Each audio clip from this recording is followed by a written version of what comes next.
Controlling में हम बच्चों डिस्कस करेंगे कि इसके इम्पोर्टेंट टॉपिक कौन से हैं एंड कंट्रोलिंग क्यों जरूरी है, कि उसने कितना काम किया, कैसे किया, उसने अपने टारगेट्स किस तरह से अचीव किए, कितने समय में अचीव किए, ये सारी चीजें एनालाइज होती हैं। अगर डेविएशन ज्यादा है, मैनेजर को फिल्टर लगाने पड़ेंगे, टॉलरेंस लिमिट, सिग्निफिकेंट डेविएशन और मेनी डेविएशन। थोड़ा क्वालिटी आंसर लिखोगे, बिल्डअप करोगे स्टोरी एंड पॉइंटर्स और हेडिंग्स और डेफिनेशन का रखना है खास ध्यान। देखो यहाँ पे सबसे इंपॉर्टेंट जितने भी प्रोसेसेस बताएं वो बहुत इंपॉर्टेंट है। हेलो बच्चा लोग, कैसे हैं आप लोग?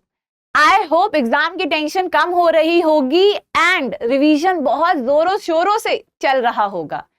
तो आज आपके इन्हीं रिवीजन की सीरीज में मैं अनदर चैप्टर आपके लिए लेके आई हूं। मेरी कोशिश यही है कि बिजनेस के इन मास्टर रिवीजन चैप्टर से आपकी हेल्प करना कि आप आगे अपना रिवीजन अच्छे से करके एग्जाम एकदम अच्छे से लिख कर आओ।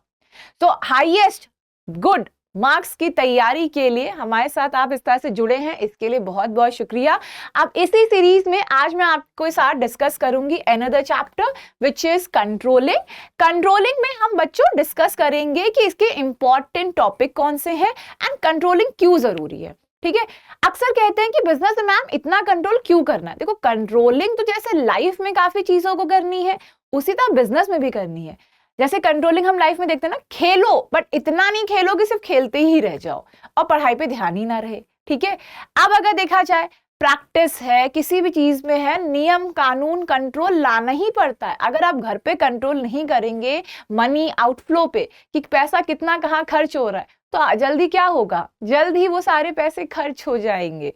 ठीक है, सो कंट्रोलिंग बिजनेस में भी बहुत जरूरी है बेटा। क्यों? क्योंकि यहां से हमें समझ में आएगी कि बिजनेस में जब हम कंट्रोलिंग इंप्लीमेंट करते हैं, how it provide the more opportunities for the business, ताकि वो फ्यूचर में बेटर डिसीजन मेकिंग कर सके।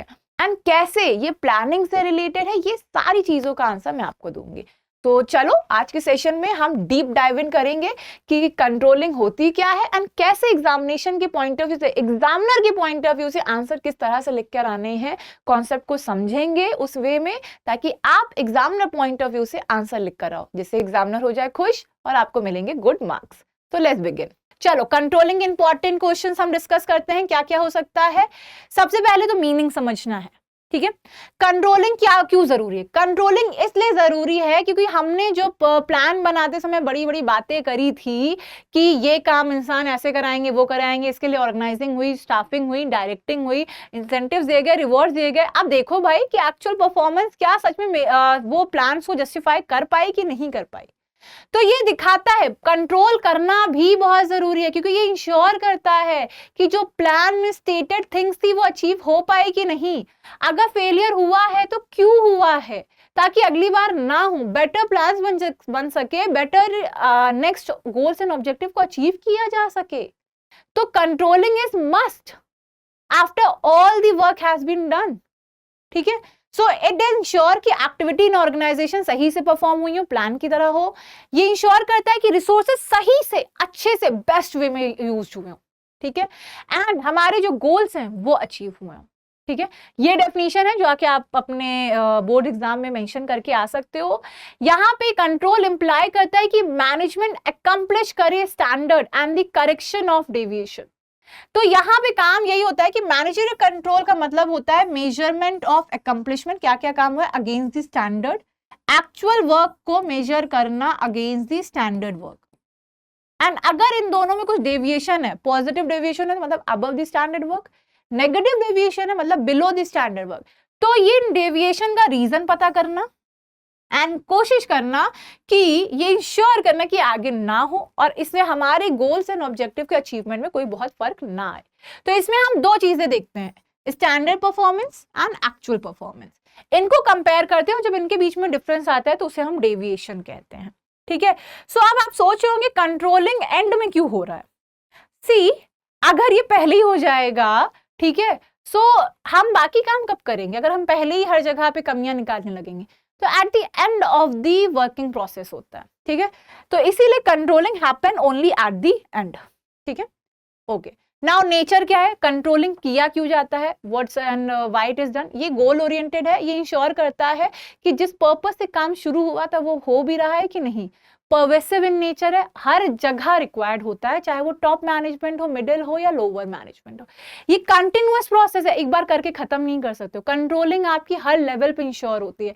ये चेक करना जरूरी है कि एम्प्लॉय को जो असाइन टास्क दिया था वो उसके अपने स्टैंडर्ड काम को कंप्लीट कर रहा है कि नहीं, रिसोर्सेज को सही से यूटिलाइज कर रहा है कि नहीं, ठीक है। So this needs to be checked on a regular basis, ठीक है। Next, it can be backward and forward looking as well, like analyse करना पास्ट को ताकि फ्यूचर अच्छा हो सके। कंट्रोलिंग करी इसलिए जाती है, हम पास्ट एक्टिविटी को एनालाइज करते हैं। जब भी एक एम्प्लॉय के 1-1 साल हो जाते हैं तो उसके पूरे 1 साल की परफॉर्मेंस जज करी जाती है कि उसने कितना काम किया, कैसे किया, उसने अपने टारगेट्स किस तरह से अचीव किए, कितने समय में अचीव किए। ये सारी चीजें एनालाइज होती हैं ताकि फ्यूचर कोर्स ऑफ एक्शन उसी बेसिस पे डिसाइड हो सके एंड उसको एक प्रॉपर रिवॉर्ड भी दे दिया जा सके अगर उसने अबव द स्टैंडर्ड काम किया है, ठीक है। नेक्स्ट, अब ये एक आपका क्वेश्चन आता है, why it is goal oriented and pervasive in nature. देखो, गोल ओरिएंटेड तो इसलिए है क्योंकि ये स्पेसिफाइड गोल्स को अचीव करने में हेल्प करता है। विदाउट कंट्रोलिंग गोल्स को मेजर करना इम्पॉसिबल है, ठीक है। इट मेजर्स द प्रोग्रेस कि कितना काम गोल्स के अचीवमेंट के लिए हुआ है, दैट्स व्हाई ये गोल ओरिएंटेड है, ठीक है। It brings to the light the deviation, ये देखता है कि हमारे जो हमने प्लान में अपने लिए गोल्स, ऑब्जेक्टिव, टारगेट सेट किए थे उस प्रोग्रेस की तरफ हम बढ़ रहे हैं कि नहीं, उसको अचीव कर पा रहे हैं कि नहीं, डेविएट हो रहे हैं तो क्यों हो रहे हैं, ठीक है। एंड इफ एंड बट्स का आंसर करता है। नेक्स्ट है परवेसिव। परवेसिव का मतलब है it is applicable everywhere, every level of the management, चाहे वो टॉप पे हो, मिडिल हो या लोअर हो, ठीक है। इट इज यूनिवर्सल, हर जगह अप्लाइड होता है, ठीक है। चाहे वो आपका हॉस्पिटल बिजनेस हो, चाहे वो स्कूल हो, चाहे वो ऑर्गेनाइजेशन हो, कॉर्पोरेट स्ट्रक्चर हो, कोई भी जगह ले लो। अगर कंट्रोलिंग आप नहीं कर रहे हैं एक्टिविटी पे, मेजर नहीं कर रहे हैं प्रोग्रेस, परफॉर्मेंस मेजर नहीं कर रहे हो, तो उस केस में देयर इज चांसेस कि आपके यहाँ पे रिसोर्सेस ज्यादा यूज हो रहे हो, इफेक्टिवली और एफिशिएंटली यूज नहीं होंगे, ठीक है। चलो, इसको बैकवर्ड लुकिंग और फॉरवर्ड लुकिंग क्यों कहा जाता है, ये भी इसका एक फीचर, ये बहुत पूछा जाता है कि बैकवर्ड लुकिंग क्यों है, फॉरवर्ड लुकिंग क्यों। बैकवर्ड लुकिंग इसलिए क्योंकि ये जब आपके 1-1 साल या 2-2 महीने की परफॉर्मेंस हो जाती है तो इनका पोस्टमार्टम करती है, कब पास एक्टिविटी में क्या हुआ, कैसे हुआ, तो ये looking back to the planning stage, ताकि ये पता चल सके क्या क्या सोचा गया था और एक्चुअल परफॉर्मेंस को उसके अगेंस्ट मेजर किया जाए। दैट्स व्हाई ये बैकवर्ड लुकिंग है, ठीक है। अब ये फॉरवर्ड लुकिंग क्यों है, क्योंकि इसमें जो भी डेविएशंस होते हैं उनको करेक्ट किया जाता है कंट्रोलिंग प्रोसेस में ही। वी करेक्ट इट ताकि हमारी फ्यूचर परफॉर्मेंस अच्छी हो सके, ठीक है। सो डेविएशन में देखा जाता है कि क्या हमें फ्यूचर परफॉर्मेंस को बेटर करने के लिए कुछ मेजर्स लेने हैं कि नहीं लेने हैं, ये भी तो पता होना चाहिए। ये तो पता करोगे ना कि कौन कितने अच्छे से काम कर रहा है, टारगेट टीम के मीट हो रहे हैं कि नहीं हो रहे, कमी कहाँ आ रही है, तो बैकवर्ड लुकिंग से पता चल जाएगा। फ्यूचर कोर्स ऑफ एक्शन, इसी बैकवर्ड लुकिंग से future course of action decide हो जाएगा, ठीक है। नेक्स्ट बात करेंगे इंपॉर्टेंस, कंट्रोलिंग क्यों जरूरी है। पहला, ताकि ऑर्गेनाइजेशन के गोल सही से इन अ राइट ट्रैक है, अचीव हो रहे हैं कि नहीं, एम्प्लॉय राइट ट्रैक पे है कि नहीं, एज पर प्लान चल रहा है कि नहीं, जो सोचा था वो अचीवमेंट की प्रोग्रेस की तरफ बढ़ रहे हैं कि नहीं, ठीक। Next, judging the accuracy of standard, it verifies जो हमने स्टैंडर्ड सेट किए थे प्लानिंग करते समय, क्या वो अचीवेबल थे, क्या वो रियलिस्टिक थे कि नहीं। तो जैसे अब ये तो कह दिया गया भैया 3 महीने में हम 6000 यूनिट बनाएंगे, ये टारगेट रखा था, सारी कोशिश की गई, सारे रिसोर्सेज लगाए गए, सब मेहनत करी गई, सारे एफर्ट्स किए गए, तब भी नहीं अचीव हुआ, तो फिर माना गया कि ये अनरियलिस्टिक था, इतनी तो प्रोडक्शन कैपेसिटी ही नहीं है। अगर प्रोडक्शन कैपेसिटी बढ़ानी है तो हमें एडिशनल मशीनरी और इक्विपमेंट की जरूरत पड़ेगी, ठीक है। Next, making the efficient use of resources, controlling, जब निगरानी रखी जाती है, जब मेजर्स किए जाते हैं कब कहाँ क्या यूज हो रहा है, किस राइट डायरेक्शन में हो रहा है, उस केस में इंश्योर किया जाता है कि रिसोर्सेज अच्छे से यूटिलाइज हो रहे हैं कि नहीं, ठीक है। नेक्स्ट है improving the employee motivation, employee को पहले से जब पता है कि उसे क्या करना है क्या नहीं, इसे कहते हैं स्टैंडर्ड परफॉर्मेंस, ठीक है। तो एम्प्लॉय इससे मोटिवेटेड फील होता है कि उसे पता है उसे किस डायरेक्शन में काम करना है, ठीक है। Next, ensuring order and discipline, ये मिनिमाइज करता है डिसऑनेस्ट बिहेवियर को। जब आप ऑर्डर, रूल्स, रेगुलेशन ये सब पहले से इन्फोर्स करके रखते हैं, इस पे कंट्रोल रखते हैं एंड आप इम्प्लीमेंट करके रखते हैं, ठीक है, जैसे आपने हर जगह सीसीटीवी लगवा दिया, ठीक, तो ये आपको हेल्प करेगा एम्प्लॉय की परफॉर्मेंस को देखने में कि कब कौन सा एम्प्लॉय क्या कर रहा है। सेफ्टी वाइज भी ये बहुत जरूरी है, ठीक है। Okay, so with this it can ensure discipline and order से कंट्रोलिंग, ये कंट्रोलिंग का ही फैक्टर है जिससे क्या कहते हैं कोशिश की जाती है डिसऑनर बिहेवियर को मिनिमाइज करने की। Next, it facilitate the coordination in action, ये यूनिफाई करता है, ये कोशिश करता है जो डिपार्टमेंट के जितने भी गोल्स ऑब्जेक्टिव हैं वो ऑर्गेनाइजेशन गोल से लिंक्ड हो। ऐसा ना हो कि सिर्फ डिपार्टमेंट अपनी अपनी सोच रहे हैं, अपने अपने गोल्स पे लगे हुए हैं और उनका ऑर्गेनाइजेशन गोल से कोई लेना देना नहीं, ठीक है, तो ये भी इंश्योर करना। नेक्स्ट, लिमिटेशंस, देखो कंट्रोलिंग की लिमिटेशंस भी हैं, कंट्रोलिंग के कुछ आपके कॉन्स भी हैं इस एक्टिविटी के। क्या है, देखो कभी कभी जो हम स्टैंडर्ड सेट करते हैं काम के लिए, स्टैंडर्ड सेट करना बहुत मुश्किल हो जाता है, ठीक है, ये हार्ड टू मेजर्स होता है, एम्प्लॉय के मोरल और सेटिस्फैक्शन को न्यूमेरिकली करना थोड़ा मेजर करना मुश्किल है, तो डिफिकल्ट होता है क्वांटिटेटिव स्टैंडर्ड सेट करना। Next, resistance from the employee, काफी बार रिस्ट्रिक्शन ये ब्रिंग कर देता है जिसकी वजह से एम्प्लॉय का रेजिस्टेंस झेलना पड़ता है। लाइक सपोज आपके पर्सनल केबिन में सीसीटीवी लग जाए, तो अब ये एम्प्लॉय इसको ऐसे ले सकता है कि अच्छा अब हम पे पूरे टाइम निगरानी रखी जाएगी, क्या हम पे भरोसा नहीं है, ये सब तो बहुत सारी चीजें आती हैं। तो एक एग्जाम्पल था, सपोज आपकी स्टडी रूम में सीसीटीवी लग जाए तो आपको क्या लगेगा कि हम जितने समय स्टडी कर रहे हैं मम्मी पापा को देखना है, तो एक रेजिस्टेंस आ जाता है। काफी बार को ऐसे बहुत सारे कंट्रोलिंग के नियम कानून होते हैं, ऑर्डर डिसिप्लिन होते हैं जिसपे एम्प्लॉय रेजिस्ट कर जाते हैं, ठीक है। Next, little control on external factor, can not control, देखो हम अगर जो ऐसे फैक्टर्स की बात करें जो कि बिजनेस के कंट्रोल में ही नहीं है, जैसे बिजनेस के बहुत सारे एनवायरमेंट हमने डिस्कस किए थे ना, which are not in control of the business, उन पे बहुत ही कम कंट्रोल होता है बिजनेस का, उन पे तो कंट्रोल एनेबल ही नहीं कर सकते। जो सबसे ज्यादा इंपैक्ट करते हैं बिजनेस को, जैसे गवर्नमेंट है, पॉलिसीज है, टेक्नोलॉजी है। Next, it's a costly affair, हर कोई कंट्रोलिंग प्रोसेस के लिए अब यहाँ पे लोग चाहिए, टेक्निक लगानी है, पॉलिसी बनानी है, तो ये sometime it's a costly affair, expensive है, टाइम भी लगता है, छोटी फर्म्स इसको बियर नहीं कर पाती, वो अपने हिसाब से इसको समझती हैं, ठीक है। तो एक ये भी इसमें चीज आती है। नेक्स्ट, प्लानिंग एंड कंट्रोलिंग के बीच में क्या है, ये ट्विन्स हैं, इन्हें अलग नहीं किया जा सकता, एक कॉइन के दो पहलू हैं, ठीक है। You can not separate planning and controlling, जहां जहां प्लानिंग होगी वहां वहां कंट्रोलिंग तो होगी ही, अगर आपने प्लानिंग कर रखी है तो कंट्रोलिंग भी करनी पड़ेगी, ठीक है। लाइक कंट्रोलिंग का जो बेस होता है वो प्लानिंग है भैया, इसी के बेसिस पे कंट्रोलिंग हो पाती है, ये नहीं तो ये नहीं, ये नहीं तो ये नहीं, भाई भाई, ठीक है। So it is a basis, planning is the basis for the control, क्योंकि यहीं से स्टैंडर्ड्स निकल के आते हैं, ठीक। एंड कंट्रोलिंग सस्टेन करती है प्लान को, बिना कंट्रोलिंग के प्लानिंग नहीं हो सकती, क्योंकि बिना कंट्रोलिंग के प्लान सिर्फ पेपर पे है।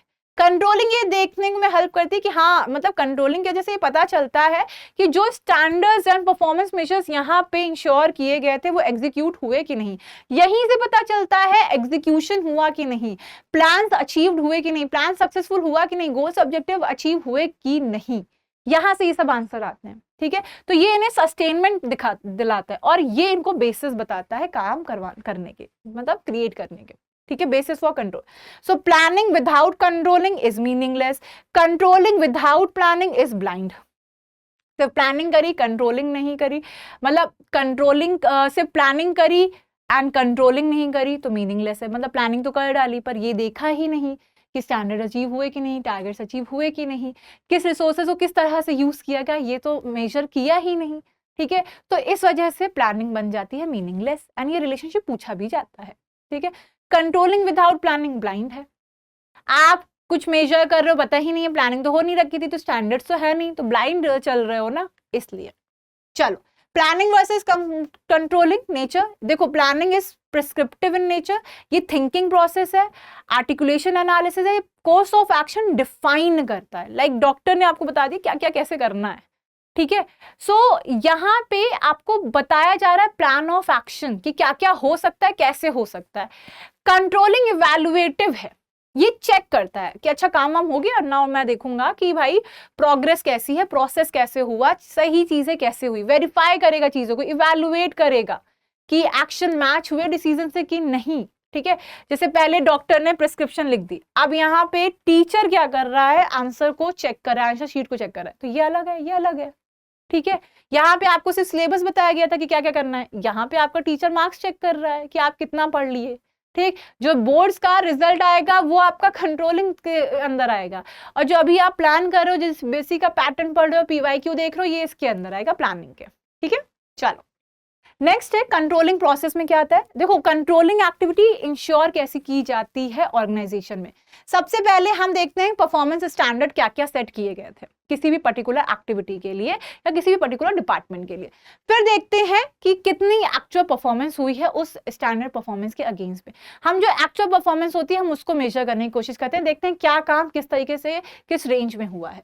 फिर देखते हैं कंपैरिजन इन दोनों के बीच में, स्टैंडर्ड्स पता कर लिए, एक्चुअल परफॉर्मेंस पता कर लिए, अब कंपेयर करेंगे। कंपेयर करने के बाद डेविएशन देखेंगे कि पॉजिटिव आ रहा है कि नेगेटिव, मतलब स्टैंडर्ड से ऊपर काम हुआ है कि स्टैंडर्ड के बिलो काम हुआ है। अगर स्टैंडर्ड के बिलो काम हुआ है तो करेक्टिव एक्शंस लिए जाते हैं, उसको करेक्ट किया जाता है ताकि फ्यूचर में वो दिक्कतें ना आए। ठीक है, तो ये सीक्वेंस इज रिजिड, आपको भाई इसी सीक्वेंस में जाना है, कोई ऊपर नीचे नहीं होगा। समझ गए? चलो नाउ इसी को समझेंगे। सेटिंग परफॉर्मेंस स्टैंडर्ड में कुछ आपके क्वांटिटेटिव होते हैं, क्वालिटेटिव होते हैं। स्टैंडर्ड्स बेंचमार्क होते हैं जिनके अगेंस्ट पे एक्चुअल परफॉर्मेंस मेजर होती है। जैसे आपके मम्मी पापा ने कह दिया कि भाई इतना पढ़ रहे हो, इतने इतने हम रिसोर्सेज लगाए, 95% से नीचे नहीं आने चाहिए, ये बेंचमार्क है। ठीक, टीचर ने आपके ऊपर ज्यादा मेहनत कर दी, उन्होंने बेंचमार्क रख दिया। ठीक, तो ये स्टैंडर्ड बेंचमार्क है कि ये चीजें होनी है इस लेवल पे। ठीक है, क्वांटिटेटिव उनको कहा जाता है जब इस बेंचमार्क को मेजर कर सकते हो नंबर में, जैसे कॉस्ट पर यूनिट, रेवेन्यू कितना जनरेट करना है, इतनी कॉस्ट पे ही करना है, ये है न्यूमेरिकल्स में, इसे कहेंगे क्वांटिटेटिव स्टैंडर्ड। क्वालिटेटिव स्टैंडर्ड जब आप मेजर करोगे क्वालिटी में, फीलिंग में, मतलब आप कहोगे कि आपको इस लेवल पे काम करना है कि कस्टमर का जो फीडबैक आना चाहिए एकदम 5 स्टार आना चाहिए, ये क्वालिटेटिव है, क्वालिटी वाइज इंप्रूव करना है। ठीक है, सो स्टैंडर्ड जो होते हैं वो हमेशा इंश्योर करने होते हैं कि वो फ्लेक्सिबल हो, ताकि वो टाइम टाइम पे मॉडिफाई कर सके जब भी बिजनेस का इन्वायरमेंट चेंज हो। तो स्टैंडर्ड हमेशा फ्लेक्सिबल इन नेचर सेट करने चाहिए ताकि बिजनेस इन्वायरमेंट के जब चेंजेस हम देखें तो उसके साथ साथ इन स्टैंडर्ड में भी चेंजेस ला सकें। ठीक, अब यहाँ पे मेजर करेंगे, इसमें हम देखेंगे कि हमारे जो स्टैंडर्ड्स है वो अचीवेबल थे कि नहीं। ठीक है, मेजर जो होगा एक्चुअल वर्क का वो एक्यूरेट होगा, इसमें personal observation, sample checking, performance report, ये सारी चीजें बनाई जाएंगी। टाइमिंग भी चेक की जाएगी कि ये काम कितने में कंप्लीट हुआ, कितने में कंप्लीट हो सकता था, ये सारी चीजें, कितने एफर्ट लगे, कितना टाइम हुआ, ये सब चीजें चेक होंगी। तो यहाँ मेजर किया जाता है in the same unit as the standard. अगर ये यूनिट्स में है तो ये भी यूनिट्स में रहेगा, अगर ये वीक में है तो ये भी वीक में रहेगा, अगर ये कस्टमर सेटिस्फैक्शन के बेसिस पे तो ये भी कस्टमर सेटिस्फैक्शन पे होगा। मतलब जिसमें स्टैंडर्ड्स लिखे जाएंगे उसी में एक्चुअल परफॉर्मेंस मेजर करी जाएगी। ठीक है, नाउ कंपैरिजन, स्टैंडर्ड परफॉर्मेंस और एक्चुअल के बीच का दिक्कत। जैसे एक एम्प्लॉय से एक्सपेक्टेड था कि वो 500 यूनिट बना लेगा, पर उसने 412 ही बनाई, तो जो 88 यूनिट से ये नेगेटिव डेविएशन है। नेगेटिव डेविएशन मतलब आपने बिलो स्टैंडर्ड काम किया है। ठीक है, एंड पॉजिटिव डेविएशन जब आप अबव स्टैंडर्ड काम करोगे। पॉजिटिव डेविएशन में हमें चिंता नहीं करनी होती, हमें चिंता तब करनी होती है जब नेगेटिव डेविएशन। चलो फिर इसमें हम रीजन एनालाइज करेंगे कि ये डेविएशन क्यों हुए। Not all deviation need the same attention. अगर डेविएशन ज्यादा है मैनेजर को फिल्टर लगाने पड़ेंगे, टॉलरेंस लिमिट, सिग्निफिकेंट डेविएशन और मेनी डेविएशन। ठीक है, तो यहाँ पे दो टेक्निक होती है। फिल्टर लगाएगा कि किस डेविएशन पे मैनेजर को नजर रखनी है। अगर छोटी मोटी डेविएशन है तो इसका मतलब वो नेक्स्ट परफॉर्मेंस में अच्छी हो जाएगी, एक बार बता दिया काफी है। कहाँ पे ज्यादा ध्यान देना है, कहाँ पे उसको ज्यादा ऑब्जर्वेंट रहना है, तो दो टेक्निक होती है, CPC एंड द MBA। तो क्रिटिकल पॉइंट कंट्रोल और मैनेजमेंट बाय एक्सेप्शन, भाई इसको तुम तो कर लो आप लोग 5 स्टार, बहुत इंपॉर्टेंट टेक्निक है कि स्टडी में भी पूछी जाती है और इससे MCQ बहुत तगड़े बनते हैं। ठीक है, बहुत इंपॉर्टेंट पॉइंट है ये, क्रिटिकल पॉइंट कंट्रोल और मैनेजमेंट बाय एक्सेप्शन। अब देखो क्रिटिकल पॉइंट कंट्रोल क्या है। ये कोर प्रिंसिपल है जो कि फोकस करता है कियारास पे, की रिजल्ट एरियाज जिन पे एक्चुअल में काम होना चाहिए। ठीक है, देखो लेबर कॉस्ट इंक्रीज बाय 5%, मतलब लेबर कॉस्ट बढ़ गई, लेबर कॉस्ट बढ़ गई मतलब ओवरऑल प्रोडक्शन कॉस्ट बढ़ गई। भाई रेड सिग्नल कि इस पे ध्यान दो, इमीडिएट एक्शन जरूरी है। ठीक है, ये था मतलब की रिजल्ट एरिया, ऐसे वो एरियाज जिनके ऊपर नीचे अगर इनमें कुछ गोज रॉन्ग होगा तो पूरी ऑर्गेनाइजेशन सफर करेगी। ये होते हैं की रिजल्ट एरिया। की रिजल्ट एरिया वो एरियाज हैं अगर इनमें डेविएशंस अकर हुए तो पूरी ऑर्गेनाइजेशन को झेलना पड़ सकता है। ये जो हम कह सकते हैं इम्पैक्ट होगा, मल्टी डायमेंशनल होगा, काफी लेवल पे इसके चेंजेस और सफरिंग देखनी पड़ सकती है। So if anything goes wrong in these areas, whole organization can suffer. पूरे ऑर्गेनाइजेशन को वो कॉस्ट बेयर करनी पड़ेगी। जैसे यहाँ पे लेबर कॉस्ट बढ़ गई, भाई प्रोडक्शन कॉस्ट बढ़ जाएगी, प्रोडक्शन कॉस्ट बढ़ेगी तो सेल वालों की कॉस्ट बढ़ जाएगी, सेल प्राइस ज्यादा पे बेचनी पड़ेगी, प्रॉफिट इंपैक्ट करेगा। देखा, तो ये होगा कियारा के अंदर। ठीक है, एंड अब देखो नॉन कियारा, जैसे पोस्टल चार्जेस बढ़ गए, ठीक है कोई दिक्कत नहीं, अभी बढ़ेंगे बाद में समझे जाएंगे। पोस्टल चार्जेस से क्या मतलब, भेजेंगे चार्जेस है, ये नॉन कियारस में आते हैं, ये डायरेक्ट इंपैक्ट नहीं कर रहे हैं। ठीक है, इग्नोर करा जा सकता है अभी के लिए। ठीक, सो यहां पे हम कह सकते हैं हमें फोकस करना है उन इंपैक्ट्स पे जो कि बॉटम लाइन हो, जिनसे पूरी ऑर्गेनाइजेशन को इंपैक्ट पड़े। ये होता है क्रिटिकल पॉइंट कंट्रोल। हम सिर्फ उन पॉइंट्स को देख रहे हैं जिससे ऑर्गेनाइजेशन को मेजर सेटबैक हो सकता है। Next, management by exception. ठीक है, अब यहां पे हम मैनेजर क्या करते हैं, वो हर चीज को कंट्रोल करने की कोशिश नहीं करते हैं। ठीक है, अगर हर चीज को कंट्रोल करने की कोशिश करेंगे you will and up controlling nothing. ये तो ना हर चीज को देख के करना, अरे नहीं तुम ऐसे कर लो, तुम ऐसे कर लो, तुम ऐसे कर लो, ये ऐसे नहीं करना था वैसे करना, हर चीज कंट्रोल करने के पीछे लगे हुए हैं। ठीक है, सो यहां पे ये थ्योरी आई कि भाई हर चीज को नहीं कंट्रोल करना है, ओनली सिग्निफिकेंट डेविएशन को कंट्रोल करो जहां कंट्रोल की नीड है। एक बॉटम लाइन सेट करो भाई कि यहां से कंट्रोल बिगिन करना है। हर चीज को कंट्रोल करने की कोशिश करेंगे तो वी विल कंट्रोल नथिंग।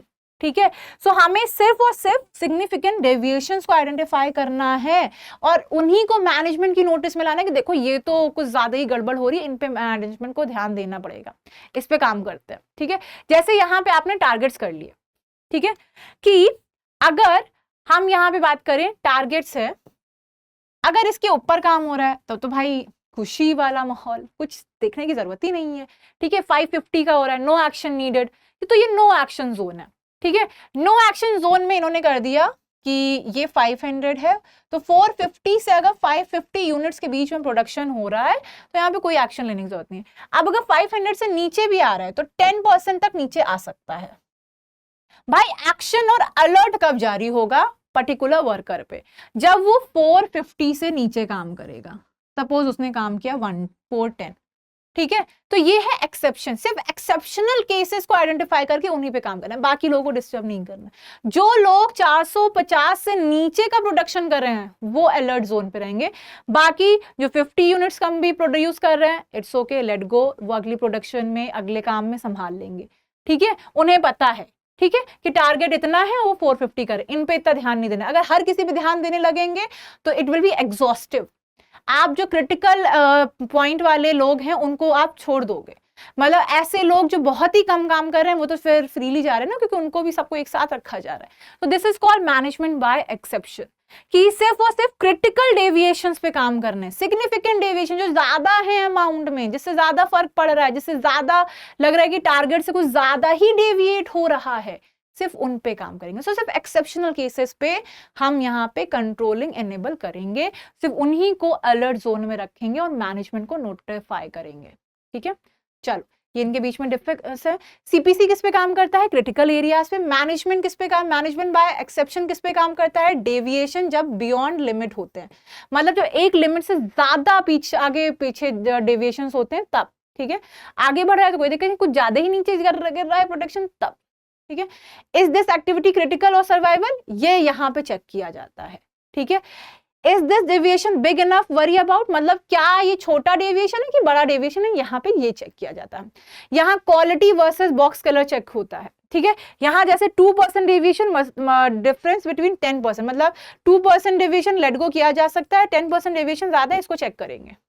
ठीक, okay, now taking corrective action, step 5। अब यहाँ पे एनालाइज करेंगे भाई क्यों डेविएशन आया, नेगेटिव डेविएशन आया ही क्यों। फेलियर का कारण क्या था, फिर उसमें हम करेक्टिव एक्शन इंस्टॉल करेंगे कि क्या क्या सही एक्शन लिए जा सकते हैं उस सिचुएशन को सही करने के लिए। फिर बाद में रिपोर्ट बनेगी, रिपोर्ट सेंड की जाएगी फिर से प्लानिंग डिपार्टमेंट को कि वो अपनी प्लानिंग अपडेट कर ले कि ये सारी चीजें इनकॉर्पोरेट करने की जरूरत है। सो अगर इफ स्टैंडर्ड्स वर अनरियलिस्टिक तो स्टैंडर्ड्स को रिवाइज किया जाएगा, ठीक है। If deviation is with in the limits तो कोई एक्शन नहीं लिया जाता है कि लगता है अच्छा इतना तो डेविएशन चलता है, रिपोर्ट में लिखा गया तो उन्होंने कहा ठीक है कोई दिक्कत नहीं, हम इसी प्लान के साथ आगे बढ़ते हैं, आगे इंप्रूव हो जाएगा, मतलब इट इज वर्किंग, ठीक है। चलो, so these are the things which is related to the steps of the controlling. ये सारी चीजें बता रही थी कि हमें किन किन स्तर पे कंट्रोलिंग करनी, किस तरह से करी जाती है, किस वे में करी जाती है। These are the things that we have understood. ये भी बहुत इंपॉर्टेंट पॉइंट था। देखो प्रोसेस में से किसी एक का प्रोसेस तो जरूर आएगा, तो अगर आप इस रिवीजन चैप्टर से, इस रिवीजन सेशन से इन सभी को अच्छे से समझ गए हो तो आप सबके लिए प्रिपेयर हो, कोई भी आ जाए, ठीक है। तो नाउ हमने यहाँ पे सारी चीजें भी डिस्कस कर ली। ओवरऑल जितना भी कंट्रोलिंग से रिलेटेड इंपॉर्टेंट एस्पेक्ट है वी आर डन, ठीक। So that's all for today's session. I hope आपको हर एक टॉपिक इस सेशन का समझ में आया होगा। ये वो सभी टॉपिक थे इन चैप्टर से रिलेटेड जिन पे आपको ज्यादा ध्यान देना है। That's why this revision session is specially designed in this way कि आपके ये सारे चैप्टर्स भी खत्म हो जाएं एंड इनसे रिलेटेड जो इंपॉर्टेंट टॉपिक्स है वो आप एक ही वीडियो से एसेस कर पाओ, ठीक है। सो ये वीडियो उन सभी बच्चों के लिए फ्रूटफुल होगी जो इन चैप्टर्स का एक वन शॉर्ट रिविजनल वीडियो चाह रहे थे, मास्टर रिविजन वीडियो। तो ये उन बच्चों के लिए, ये वीडियो देख लिया तो इस चैप्टर से 15 से 30 मार्क्स पक्के हैं अगर आपने अच्छे से सिस्टमैटिक वे में आंसर लिखा, जैसे मैंने आपको बताया। थोड़ा क्वालिटी आंसर लिखोगे, बिल्डअप करोगे स्टोरी एंड पॉइंटर्स और हेडिंग्स और डेफिनेशन का रखना है खास ध्यान। देखो यहाँ पे सबसे इंपॉर्टेंट जितने भी प्रोसेसेस बताएं वो बहुत इंपॉर्टेंट है, ठीक है। ट्रेनिंग मेथड्स बहुत जरूरी हैं, इंपॉर्टेंट है one of the selection process, Maslow hierarchy theory, ये सारे बहुत इंपॉर्टेंट टॉपिक्स हैं। तो ये सभी टॉपिक्स आपको एक बार सुन समझ के जाने ताकि आप वहां अच्छे से परफॉर्म कर सको। So all the very best in your revision plan and in your preparation. इसी तरह कंसिस्टेंटली हमारे साथ बने रहिए, अपने रिवीजन प्लान को कंसिस्टेंटली फॉलो करिए ताकि आप स्कोर बेटर कर सकें, ठीक। सो अब हम नेक्स्ट सेशन में दूसरे जितने भी बच्चे चैप्टर है उनको कंप्लीट करेंगे पहले, फिर we will discuss the case study as well and the PYQ। So don't worry, I will be helping you out on each and every segment. If there is any query regarding any topic you can drop it in the comment box. तो अगर आपको इस session से थोड़ी भी help मिली हो तो like जरूर करें, शेयर करिएगा अपने दोस्तों में और सब्सक्राइब करिएगा चैनल को ताकि आपको जितने भी न्यू वीडियोस के नोटिफिकेशन है वो तुरंत मिल जाए। So take care, have a great day ahead, do take the time for the rest as well. Panic नहीं करना है, एंग्शियस नहीं होना है एंड साथ ही साथ कंसिस्टेंटली, पेशेंटली, कामली अपनी तैयारी में लगे रहना है, ठीक है। खाने पीने का भी ज्यादा ध्यान देना है। तो चलिए इसी तरह आप अपना रखिएगा ध्यान, अपने रिवीजन को करते रहिए रोजाना timely and till then take care. We will meet in the next session and will do the other chapters as well. Thank you class. अब एग्जाम की तैयारी को और बेहतर करने के लिए हमारे चैनल को लाइक, शेयर और सब्सक्राइब करना ना भूलें।